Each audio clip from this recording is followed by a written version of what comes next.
Assalamualaikum warahmatullahi wabarakatuh. Pada kali ini saya akan membuat tutorial pada latihan di modul 7 mengenai rekursif dan juga linguis.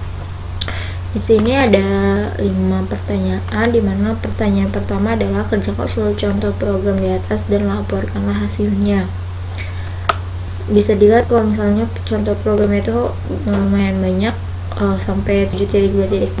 Namun kita mulai dari yang pertama teratas, yaitu ini 7.1.1. Sebenarnya jika kita suruh mencoba contoh program ini, kita tinggal hanya mengcopy paste nya saja, lalu tinggal kita jalankan, dan saya telah melakukan sebelumnya, yaitu pada Visual Studio 2010 ya, seperti ini. Jika kita mainkan F5 ya, dia maka akan meminta kita untuk memasukkan sembarang bilangan bulat. Misalkan saya memasukkan angka 3, maka outputnya adalah melalui perhitungan rekursif 3 faktorial adalah 6. Artinya program ini adalah program untuk menghitung nilai faktorial dengan menggunakan fungsi rekursif, di mana fungsi rekursif itu adalah fungsi yang memanggil dirinya sendiri. Terlihat pada ini adalah main, dimana main itu ya fungsi utama, ini fungsi lainnya namanya faktorial. Nah, pas ketika di return K dikali faktorial, ini kan artinya dia memanggil fungsi faktorial kan, dimana fungsi faktorial itu adalah fungsi dirinya sendiri. Seperti itu, inilah yang dinamakan rekursif.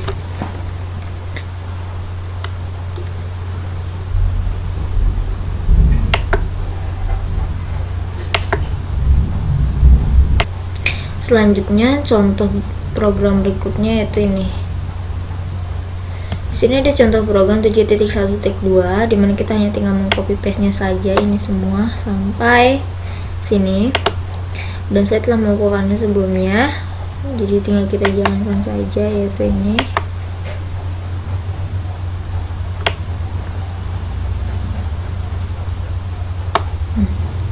Kita jalankan F5.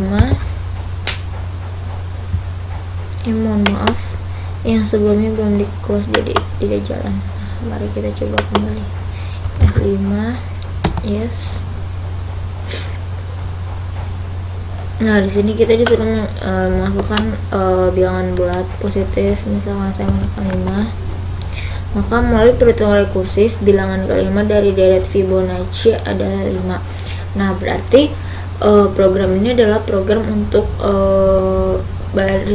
bilangan Fibonacci, dimana outputnya itu adalah mengeluarkan bilangan yang kita ketikkan urutannya. Jadi contohnya tadi seperti saya mengetikkan angka 5, berarti dia akan menampilkan bilangan pada urutan kelima dari barisan Fibonacci.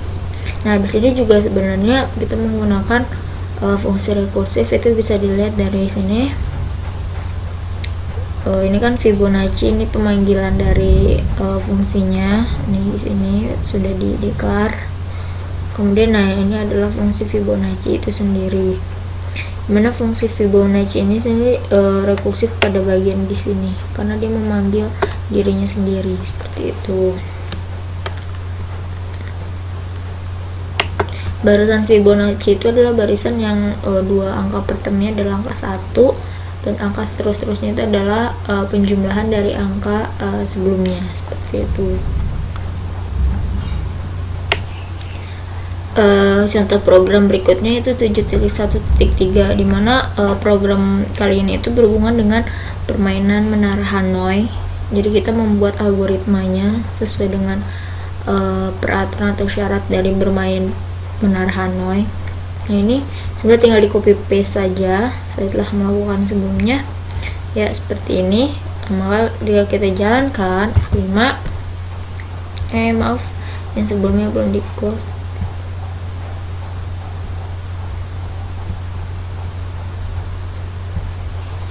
F5, yes. Nah, di sini kita diminta untuk memasukkan jumlah cakram. Nah, jumlah cakram itu adalah jumlah bulatan yang ada pada tiang pertama. Nah, untuk bermainan Hanoi ini itu kita hanya menggunakan 3 tiang utama. Misalkan saya masukkan 4 ya, berarti 4 cakram. Nah, berarti dia tuh di sini ada beberapa cara pemindahan dari cakram-cakram tersebut hingga akhirnya sampai di sebelumnya. Nah, perlu diketahui dulu sebelumnya bahwa kalau kita permainan Hana ini tuh dia memiliki syarat pertama, jika ketika kita memindahkan itu hanya boleh di setiap satu tiang itu hanya ada setiap sekali pindah itu hanya satu cakram yang boleh kita pindahkan, dan cakram yang diameter yang paling kecil, artinya cakram yang lebih kecil itu tidak boleh berada di bawah cakram yang besar, artinya selalu berurut dari yang paling besar, sedang sampai yang paling kecil, seperti itu. Nah, kalau misalnya cakram yang kita punya hanya 2 atau itu, pasti yang pertama dilakukan adalah langsung memindahkan ke cakram yang paling ujung atau cakram nomor 3 misalkan. Nah, untuk membuat algoritmanya Hana itu sendiri di sini telah menggunakan fungsi rekursif, yaitu ini Hanoi, dimana Hanoi ini nanti akan dipanggil tersendiri di sini. Nah, ini artinya itu pemanggilan fungsi tersebut. Nah, yang untuk fungsi-fungsi yang ini itu berguna untuk nanti menentukan loncatan-loncatan berikutnya di setiap tiangnya, seperti itu.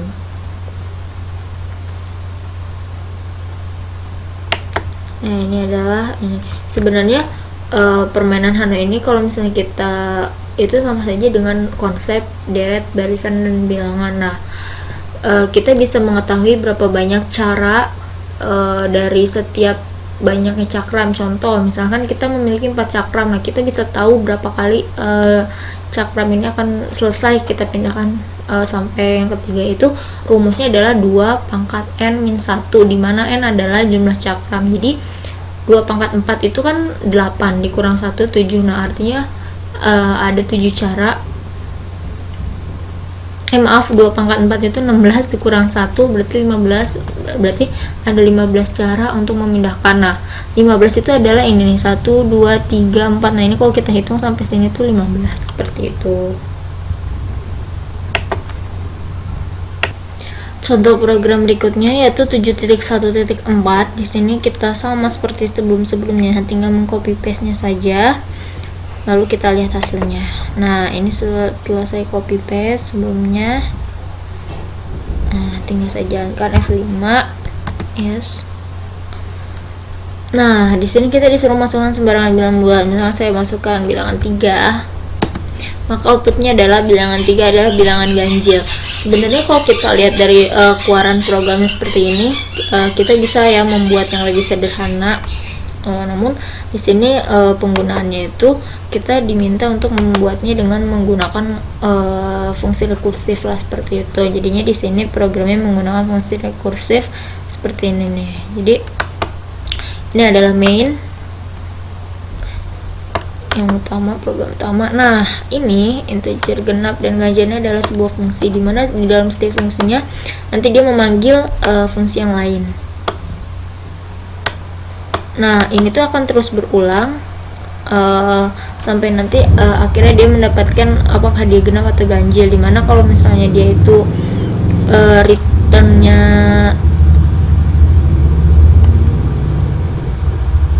dimana kalau dia returnnya 1 artinya dia itu genap, tapi kalau returnnya 0 berarti dia ganjil. Nah, jadi sistem kerjanya itu nanti dia akan bilangan yang kita inputkan, dia akan langsung dicek di fungsi yang genap, nanti apakah dia return 1 atau return else-nya. Kalau else berarti dia masuk ke ganjil, nanti dicek lagi di ganjil, dia itu masuk yang return 0 atau return genap. Jika masuk ke else yang berarti dia masuk ke return genap, berarti baik lagi terus sampai akhirnya dia nanti memenuhi berhentinya di mana. Nah, berarti dia itulah genap atau ganjil, seperti itu caranya.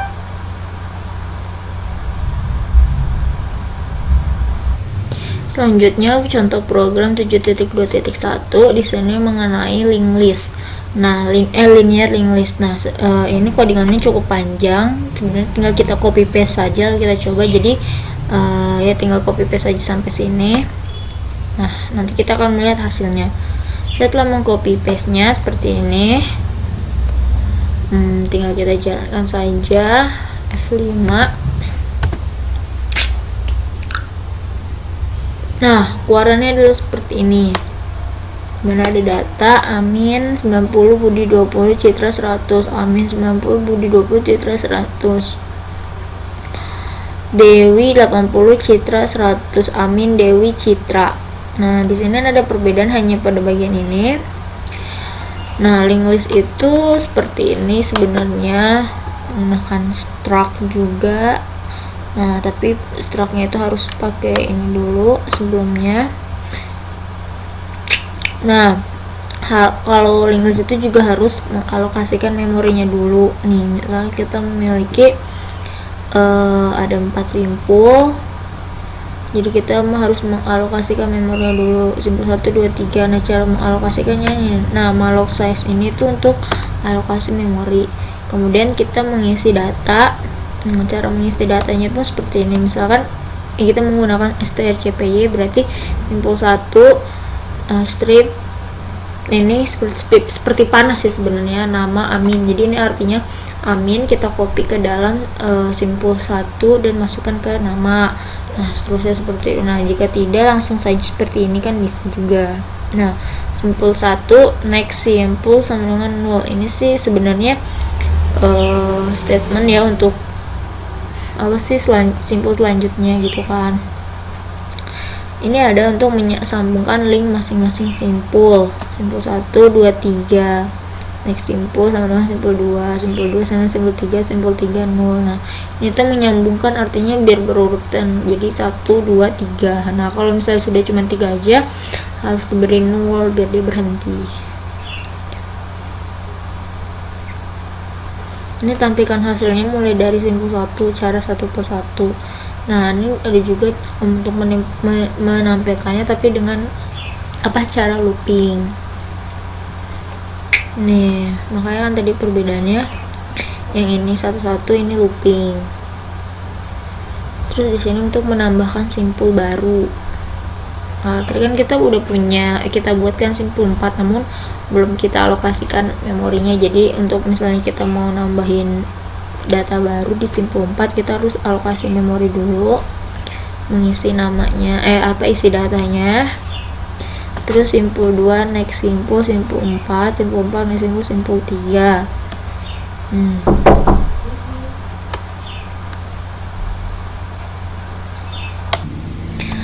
Nah, pokoknya dari sini sampai sini itu untuk menambahkan simpul baru. Nah, itu outputnya itu pada sini nih, di Dewi sama Citra. Kenapa cuma 2 ya? Karena yang kita kita tampilkan hanya simpul 2 dan juga simpul 4 seperti itu. Berarti kan si Dewi sama Citra. Nih, update link. Nah, ada juga cara menghapus simpul seperti ini dengan menggunakan statement free. Terus simpul mana yang mau kita hapus. Nah, karena di sini simpul 2 berarti punya Budi yang kita hapus seperti itu.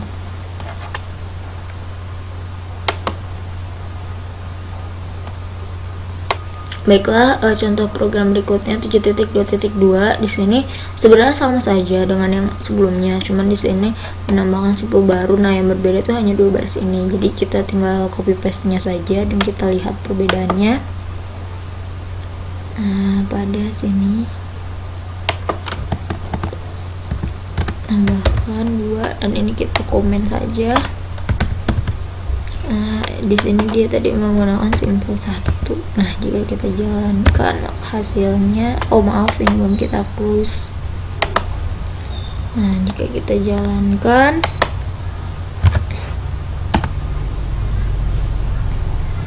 nah hasil seperti ini. Jadi perbedaannya itu hanya pada update linknya ya. Ini Amin Dewi, kalau yang sebelumnya tadi kan Citra. Outputnya saja yang berbeda.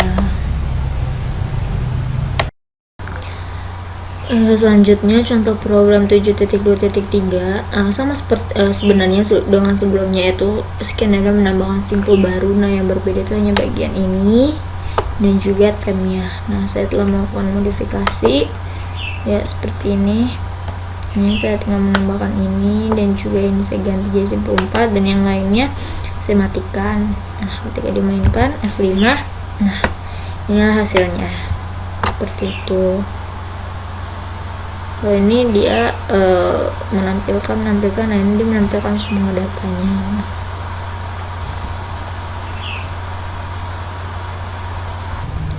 Contoh program berikutnya yaitu 7.2.4. Jadi sebenarnya ini programnya cukup panjang ya, tinggal kita copy paste saja sebenarnya, nanti baru kita lihat apa hasilnya. Nah, saya telah melakukan copy paste, nah seperti ini sampai bawah. Ini jika kita jalankan F5, nah ternyata hasilnya adalah seperti ini, menu selection.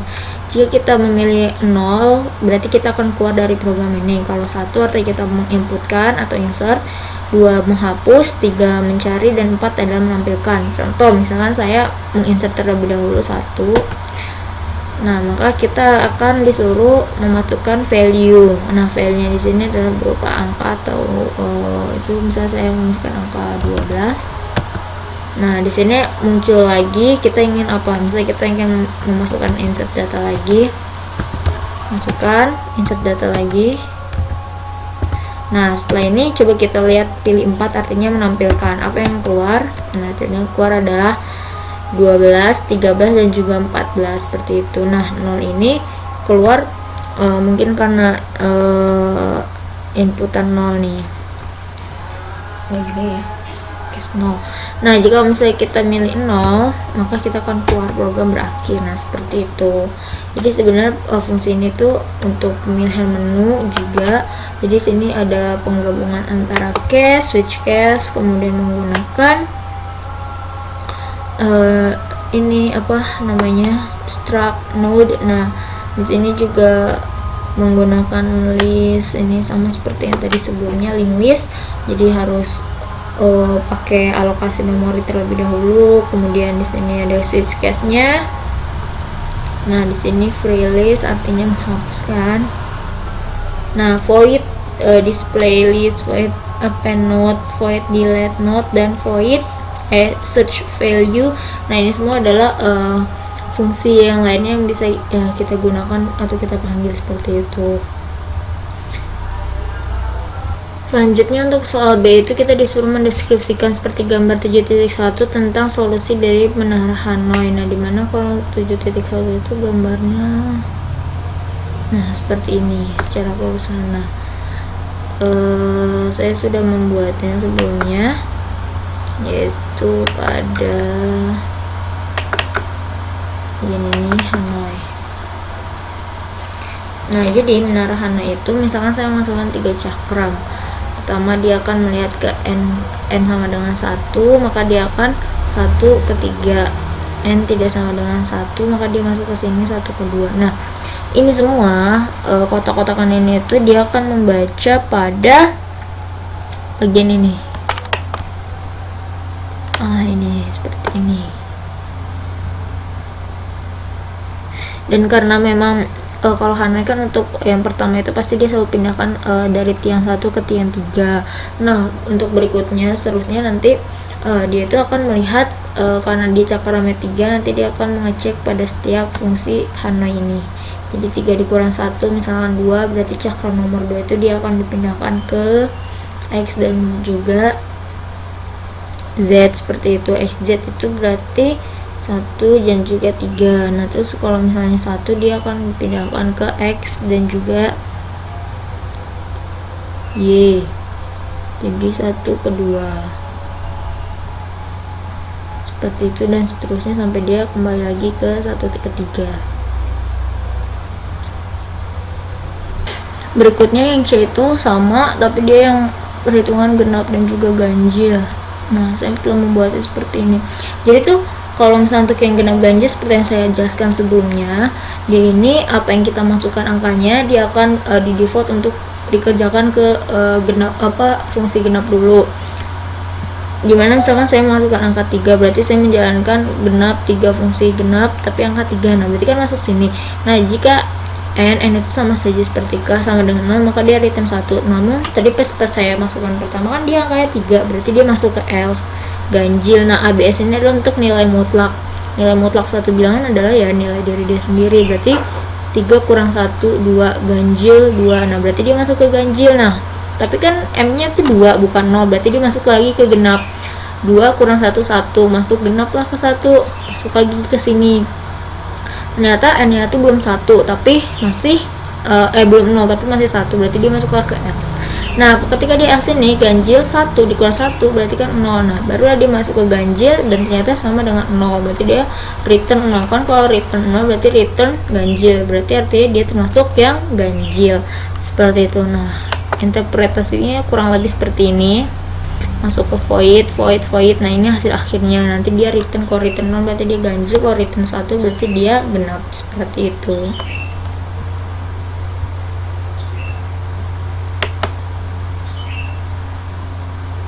Selanjutnya yang D, buatlah program untuk menghitung bilangan bulat dan negatif pangkat bilangan bulat dan negatif X pangkat N secara rekursif.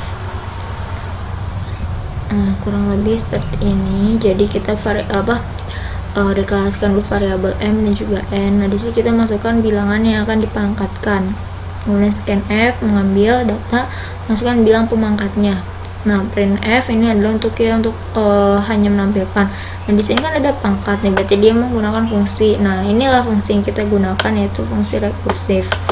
Integer pangkat parameternya X sama Y. Nah if Y sama dengan 0 maka dia mereturn 1. Artinya kalau misalnya sama dengan 0 berarti dia pangkatnya pangkat 1.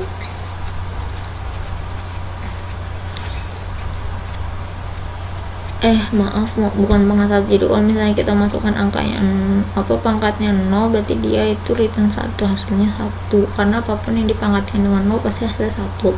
Nah jika tidak else, nah barulah kita menjalankan fungsi yang ini adalah termasuk pemanggilan fungsi rekursif, dimana X dikali pangkat ya memanggil diri dia sendiri, X, Y min 1, misalkan Y nya berapa, 5 kurang 1, 4, berarti masuk lagi.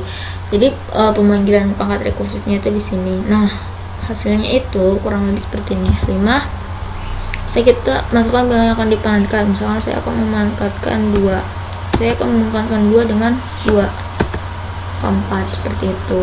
Nah kalau misalnya saya jalankan 2 0, hasilnya 1, karena apapun yang dipangkatkan 0 pasti hasilnya 1. Itu ya yang di bagian ini return tadi. Rekursifnya itu yang di sini karena dia memanggil dirinya sendiri, seperti itu. Ya, soal terakhir adalah modifikasilah contoh program 7.2.1 sehingga menjadi lebih interaktif seperti contoh program 7.2. Sebelumnya kita mari lihat dulu ya 2.1 dan juga 2.2. Nah 2.1 yang panjang ini, dan 2.2 adalah yang menambahkan simpul baru. Nah kalau menurut saya itu maksud dari soalnya itu adalah gimana caranya kita membuat dia lebih interaktif, lebih efektif mungkin ya. Jadi saya membuatnya kurang lebih hampir sama dengan 2.1, namun di sini saya tidak menggunakan penghapusan karena memang tidak disuruh untuk menghapus data, hanya untuk menambahkan data. Nah jadi di sini saya cuma hanya memakai ini, dan disinilah perbedaannya tadi dengan 2.1, karena di 2.2 yang ditambahkan adalah statement ini. Nah jika kita jalankan hasilnya, nah seperti ini. Jadi tadinya ada 3 data, kemudian 3 data ini kan 3 karena ini pemanggilan biasa, ini dengan looping, ini menambahkan. Nah jika kita ingin menambahkan satu data, nanti akan tampilkan di bawahnya dengan menampilkan data-data sebelumnya, seperti itu. Menurut saya itu lebih efektif dan juga interaktif. Ya, kurang lebih seperti itu tutorial untuk latihan modul 7. Terima kasih atas perhatiannya, semoga bermanfaat dan menambah pengetahuan kita. Mohon maaf jika ada kesalahan dan kekurangan. Terima kasih. Wassalamualaikum warahmatullahi wabarakatuh.